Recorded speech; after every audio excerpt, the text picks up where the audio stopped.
Hello, BookTube. I've got a tiny bit of mail for you today on a cloying, overcast Thursday. We got rain. We're going to get rain. It's going to be another one of those multi-day stretches where rain is just in the offing at all times. So a very long dog walk is probably not a good idea. But that's okay. My little dog isn't always up for a very long dog walk, so we'll just dodge the raindrops. Certainly, Massachusetts needs the rain. So, and as you can see, I have changed my background art. Once again, we have that guy there, whoever that is. And also for June on the range, a horsey. We have a horsey up top there. So we've got a few packages to go through here.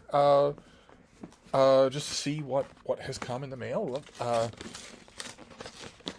I'm, of course, in the market for June finished copies. That would be great. Really need to beef up that shelf. Oh, okay. So I'm getting a September release instead, having said that. This is Adam Nicholson. A lot of you will know this author. And this is his new book, Bird School, A Beginner in the Wood. Once again, ugly U.S. covers. We seem to be getting those. This author wrote Life Between the Tides. He also wrote Why Homer Matters. And in this book, he teaches us about birds, and perhaps most strikingly, the value of remaining curious about the world we've collectively inhabit. When Nicholson moved to Perch Hill, a farm in southern England, he set out to learn how he might transform it into a refuge for birds. In doing so, he discovered not only their personalities, the intricacies of how they navigate the world, and the devastating human impact on so many of their ways of life, but also the intimacy with which human enterprise and the natural world were braided together. You'll enter this book through his backyard and find yourself in a story that spans countries, species, and generations. How wonderful. All right, well, it's a bird book. I'm always up for those. So this comes out in late September. That's well along the way on my shelf. Don't have to think about this at all. It really tempts me. I mean, it tempts me to think about it anyway, because I love reading bird books, but there's a lot of other stuff on the hopper, so I don't know that I can justify it. I always say that on this channel, but a lot of times I end up reading well ahead anyway. A lot of times I do that. So that might happen again. That might happen this time as well. This one I had to just tear apart. I had to rip it apart. What have we got here? Ooh. Oh, how interesting. Oh, this is part of a series. All right, this is from the great folks at Princeton University Press, and this is part of a series that they do. The Lives of Great Religious Books. I don't think I've had more than a couple of these from them. This is their latest one. This is Alan Jacobs, and this is his biography of Paradise Lost. How wonderful. How absolutely wonderful. I have been doing some reading on Milton, and on Paradise Lost in particular, just this year. So this is great. I don't have a sheet on it, so I don't know when it comes out. Who is Alan Jacobs? The Distinguished Professor of Humanities in the Honors Program at Baylor University. Okay.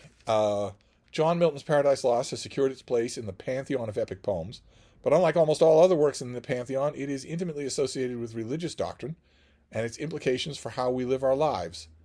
For more than 3 centuries, it has been a flashpoint for arguments not just about Christianity, but also about governance, rebellion, obedience, sexual politics, and what makes poetry great. Okay, if you have Paradise Lost on your shelf and it's been bothering you all this time, you wonder if you want to read it, definitely don't approach it as a religious text. The cover copy is correct about the religious importance that it has had, but definitely don't approach it that way. It's also a grand story. Milton had a stick way up his butt, but he never quite lost touch with the fact that he had to write a great story as well. So it's worth it for that alone. And if you get a good Paradise Lost, something with good notes, the current Norton anthology is terrific. The current Norton Critical Edition is terrific. If you can do that, you won't be left high and dry. You do need, I think, a few notes for Paradise Lost, although maybe not. Maybe you could read it just bald on your own. It is terrific once you get used to Milton's great swinging diction. Boy, though, that's great, though. Paradise Lost. So I just need to find the date. I'm assuming, since this is a finished copy sent from an academic press, that it's already out, that I'm late getting to it. So this will probably go on the pile for tonight. And then we have a box. Always nice to get a box. Oh, Oh my, this is extremely well packed. This is probably from one of you. Publishers don't usually do this. Let's get rid of the packing material and see what we have here. What do we have here? Oh, fantastic. Oh, great. Okay, well, I didn't mean to open this on camera, but that's all right. A little bit of background. A little while ago, I put out a call, just a soft call. I wasn't browbeating or anything. I put out a call because recently a friend of mine dreamt up a way where she could definitely use a large number of e-readers. Not tablets, not color tablets, even the small kind, and not larger e-readers. Nothing that would cause jealousy among little children. Instead, just the normal type e-ink e-readers.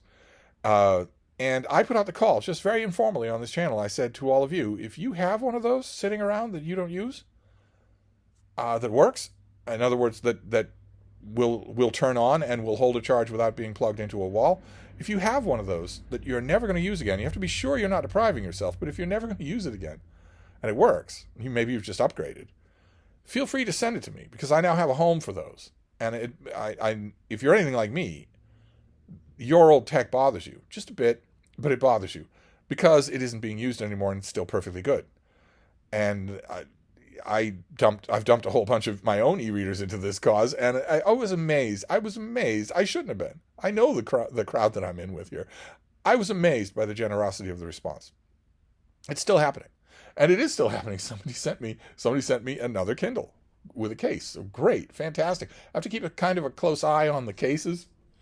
Really, anything that might cause children are apt to be jealous of each other's stuff, and you want them to be concentrating on the book, not being jealous of who has the bigger pad or whatnot.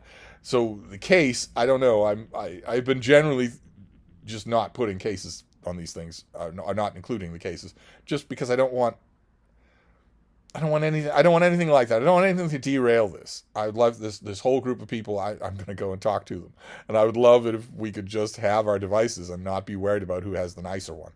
But this is wonderful. All right, I will get in touch with the sender of this thing and send them a thank you note. That is still going on, and while I've got the opportunity, I should stress again, since it appeared to have worked. If you have an old e-reader, Kindle, Kobo, anything that you don't use, I don't want a color like a Kindle Fire or anything like that, and I don't want the larger e-ink readers. There are a few of those, and I don't want those either. I want them to be all relatively the same size. But if you have one of those things, and it still works, but you're just not going to go back to it, you don't have to worry about connection speed or refreshing speed or anything like that. I will take care of that. I'm going to fill these things with books for their recipients. So you're not going to have to worry about anything like that. But if you have a device like that works, and you live where it's not going to be prohibitive for you to send it to me, like lower 48 of the United States, feel free to do so. Feel free to email me. My email's on every video, and get my mailing address, and, I can guarantee it a good home. I guarantee the thing a good home. Fantastic. All right, well, that's great. So we have these two things, Paradise Lost and Birding. Those are both pretty close to Steve books. I don't know how I'm going to resist. That's a whole lot of reading. So I probably will do that tonight, both of them. And an e-reader. Wonderful. I will check it out. This is a Kindle Paperwhite, obviously, and a fairly new one too, because it's nice and big. It's a big square, almost as big as an iPad. It is as big as an iPad Mini. So,